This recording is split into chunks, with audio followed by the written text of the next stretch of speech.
Hi there. This is Mark Ittleman, speech-language pathologist, and welcome to the teaching of talking. This is going to be a video that are pretty much my final thoughts on apraxia. Now, I've spent years helping people speak better, and I've spent a lot of time preparing these videos for you. First, I prepared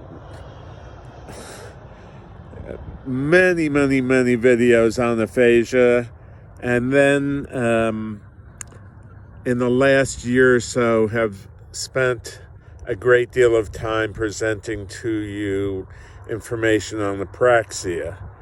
So I'm about ready to move on to the next speaking difficulty, which is called dysarthria. So I wanted to do a final summary of my thoughts regarding the treatment of apraxia. And many of you know that an apraxia is a motor difficulty, that the tongue and the lips and the teeth and the throat just don't follow the directives anymore of the brain when a person talks. So they can attempt to speak, but their tongue doesn't really move efficiently, and it doesn't move accurately. And what happens is when a person's used to speaking at a certain speed, that's a habit. And with apraxia, quite often, the tongue is slow. The tongue doesn't move as fast as it used to. The range of motion of the tongue isn't as good. And when you mix that with a person who's trying to speak at the speed they always did, well, you've got a problem, because the sounds don't come out clearly, and if the sounds don't come out clearly, well, the words don't come out clearly. So working with an apraxia is a very intensive task, and what's even more amazing is when a person has aphasia on top of that, where they have difficulty formulating words into thoughts. The aphasia is where you just can't think of the word you want to say. It's like when you're in a grocery store and you see somebody you know and you can't remember their name. And you go to yourself, gosh, I know that person, I know their name, but I'm just not able to think about it right now. Well, multiply that times 1,000, and that's what an aphasia is. It's a failure to initiate the word you want to use, whereas an apraxia is a motor problem, and the motor of the tongue and the teeth and the lips just don't work right. Now, one of the final thoughts I want to state is, I've been kicking around the field for 47 years, and I started working with children initially, and they would come to me with a lisp, or they would come to me with an R problem, or they'd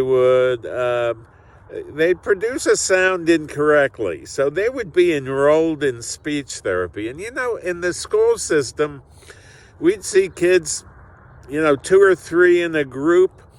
And gosh, there'd be kids working on one sound for 1 year or 2 years or 3 years. And when I had my private practice, I tried to set a goal to correct that problem in 8 weeks. And quite often did. Not in every case, but quite often did. In the cases that I didn't correct that one lousy speech sound error, I knew how to do it, and I worked real hard with the kid that I'd be working with, and then the mother would say, well, it seems like the only time we have a chance to practice is in the car on the way to speech.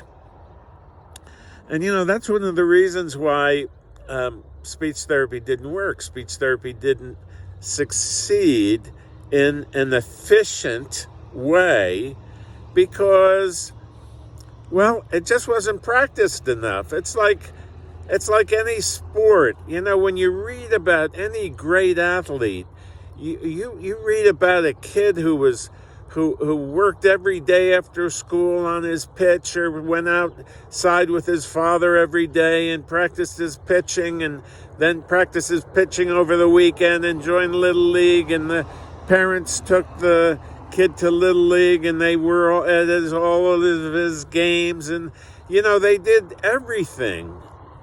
So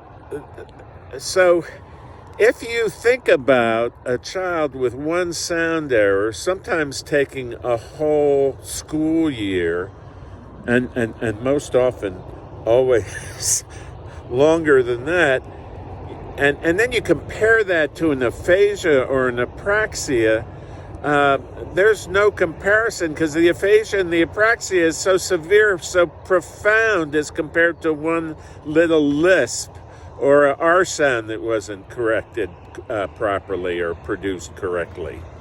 So the whole tradition of speech therapy has been twice a week, okay?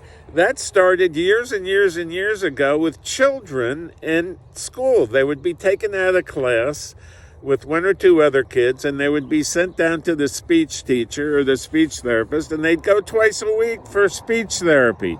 And it would take forever to fix their problem. And quite often, not only would it take 1 year, but quite often 2 years. And the reason for that was because the parents weren't involved. The parents, the kids were in school getting their therapy, the parents were working. And the parents quite often didn't really know, what to do with the kid, because the kid would sometimes come home with these papers and they'd have to play hangman or write the R or write the letter S or, stuff like that, which doesn't work. And they're still doing that. And they're still recommending twice a week, even for those who have severe to profound apraxia or aphasia.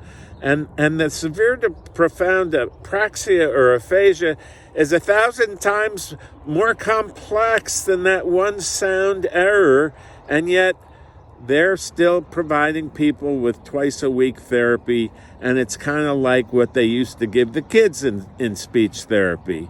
A lot of times the parents go to Walmart, or the parents or the spouse went to Walmart. But since a lot of people aren't going out these days, the patient is now getting speech therapy online, and the spouse quite often is in the kitchen doing what needs to be done, or other household-related tasks.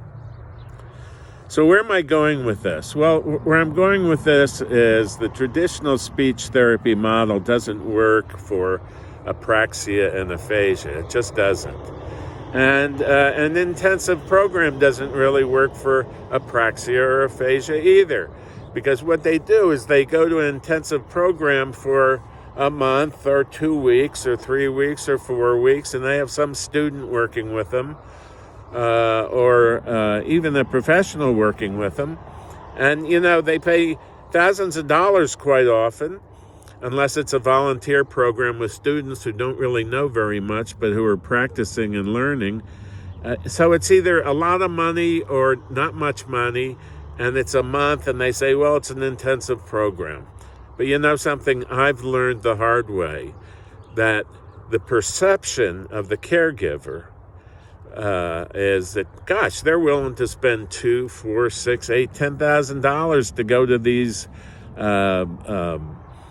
intensive programs where they have to get a room and they have to travel there, but they're not really doing that so much now. But still, after a month, there's a little bit of follow-up, but that's not what it takes. What it takes is the everyday knowing what to do and doing it. And a caregiver or a loved one or a family member is the necessary requirement for that. Apps don't work. Apps don't really interact with people. They may help a little, but they don't help with talking. If you want help with talking, you got to learn to talk. And it's not saying words, and it's not saying word lists. It's really not. But so those are my final thoughts. If you have a loved one with aphasia or apraxia, and you really want them to get better, you've got to be involved, and you've got to learn what to do, and you've got to be on the playing field every day doing it with your loved one at home. And it's not that hard. Lots of people have done it.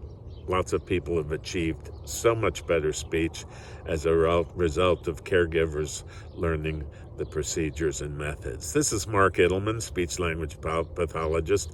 I hope you've enjoyed this little video on my final thoughts about apraxia and aphasia, with mostly concentrated on apraxia and the fundamentals and principles that I think are so very vital for people to know when they want to learn about apraxia and aphasia, whether you're a therapist or whether you're somebody with a loved one at home.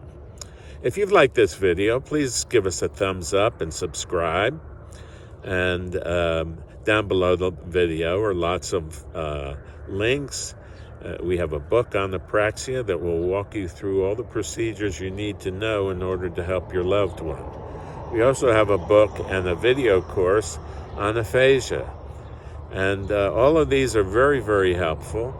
You can join us on YouTube by subscribing there, or subscribing to our Facebook pages, where we put up information almost every day about apraxia and aphasia. So we hope you've liked this little video. Don't forget to give us a thumbs up. If you need to speak to me, if you want to get personally mentored by me so that you can really get results, there's a link down below also. So this is Mark Edelman, speech-language pathologist. I hope you have a great day today, a great week, a great month, a great year, and a great lifetime ahead of you. Okay, bye-bye now.